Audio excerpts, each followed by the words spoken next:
আর এটা ছিল আমাদের জুলুকের রুম থেকে বাইরের ভিউটা। কালারটা দেখো, পুরো রেইনবো কালার হয়ে রয়েছে। এই হচ্ছে বাইরের ভিউ। আমরা বেরিয়ে যাচ্ছি। এটা কোথায় জানো?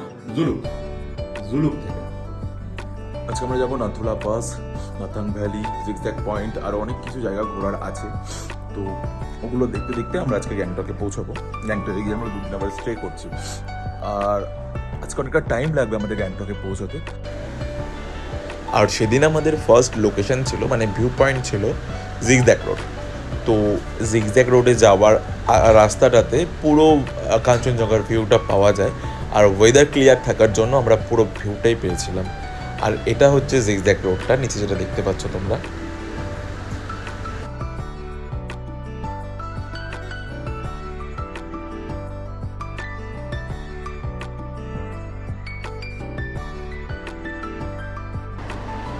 আর তারপর আমরা ভিউ পয়েন্টে দাঁড়িয়ে একটু ফটো তুলি, তারপর ওখান থেকে বেরিয়ে যাই। যদি আপনি একটু হালকা করে মেঘে ঢেকে গেছে, খালি চোখে এই জায়গাটা হচ্ছে থাম্বি ভিউ পয়েন্ট, পুরো আলাদা।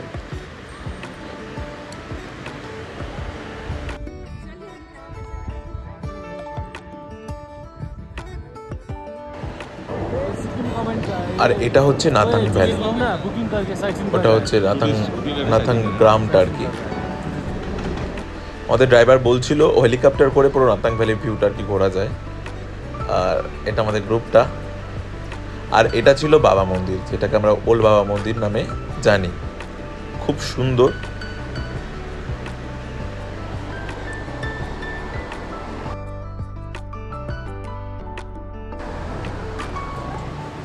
তারপর ওখানে একটু ফটোশ্যুট করে দেন ওখান থেকে আমরা রওনা হই ফাইনাল ডেস্টিনেশন, মানে নাথাং ভ্যালির জন্য, নাথুলা পাসের জন্য। সরি, আমাদের একটু ব্রিথিং প্রবলেম হচ্ছে, অনেকটা হাই আছে আমরা, সবাই আছি। এখনো বাকি আছে কিছুটা, উঠবো আমরা।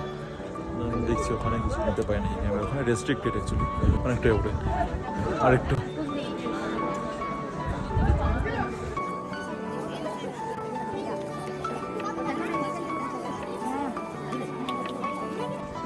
চায়না,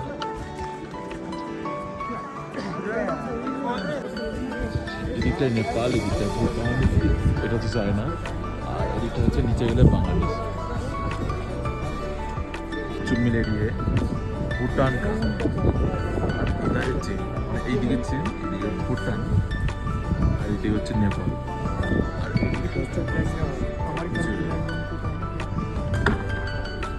আমাদের গাইড করে দিচ্ছে। মজা হয়ে গেল ঘোরা। আমরা নিচে যাবো। আর এই জায়গাটা আমার সব থেকে বেশি ভালো লেগেছে। এটা যাচ্ছিলাম আমরা ছাঙ্গু লেক। ওয়েদারটা এত সুন্দর ছিল, আর মেঘগুলো পুরো আমাদের গাড়ির ভিতরে মনে হচ্ছে ঢুকে যাচ্ছিল। তো ছাঙ্গু লেকে আমরা বেশি টাইম কাটাইনি, দেন ওখান থেকে বেরিয়ে যাই, কেন কি এরপর আমাদের নিচে যাওয়ার ছিল। তো আমাদের সিল্ক রুট টোটালি কমপ্লিট, মানে Nathang valley, Nathula pass, Rishikhola, Zuluk, Icchegaon, all total complete. তো এবার আমরা এটা ছিল তোমার নাথুলা পাস, এখান থেকে আমরা যাচ্ছি একদম গ্যাংটকে। তো দেখা হবে আবার গ্যাংটকে। তো এত দূর অবধি তোমাদের এই জিনিসগুলো, মানে সিনারিওগুলো কেমন লাগলো কমেন্টে প্লিজ জানিও। আর এটা হচ্ছে আমাদের গ্যাংটকের হোটেল, যেখানে আমরা লাস্ট 2 দিন স্টে করেছিলাম, হোটেল ম্যাংডং। হোটেল ম্যাংডংটা একটু দূর, মানে এমজি মার্গ থেকে একটু দূরে আছে। তোমরা হেঁটে যেতে পারবে না, যেটা আমাদের যেতে হয়েছিল ক্যাবে করে। বাট হোটেলের মানে সম্বন্ধে যদি কিছু বলতে চাই, হোটেলটা ছিল পুরো ফার্স্ট ক্লাস।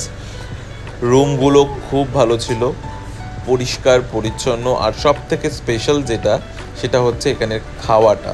এখানে খাবার দাবার, ফুড কোয়ালিটি একদম অসাধারণ। আর ভিউটা তো তোমরা দেখতেই পেলে।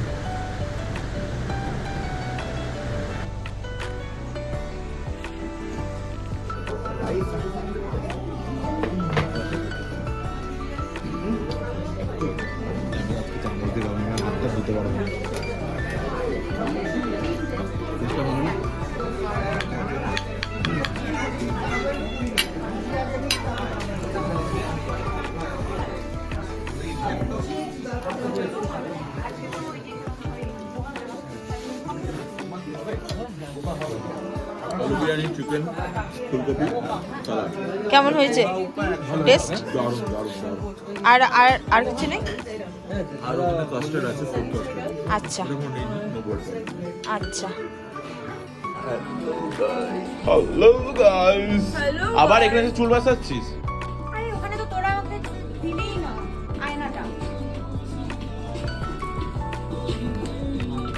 হাই কাঞ্চনজঙ্ঘা।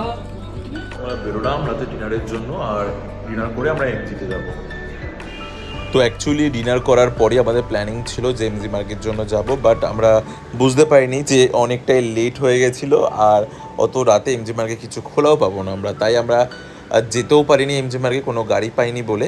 তো আমরা ফিরছিলাম, রাস্তায় হাঁটতে হাঁটতে দেখলাম একটা নেপালি ফ্যামিলি ওখানে ওদের মতো করে সেলিব্রেট করছে 31st নাইটটা।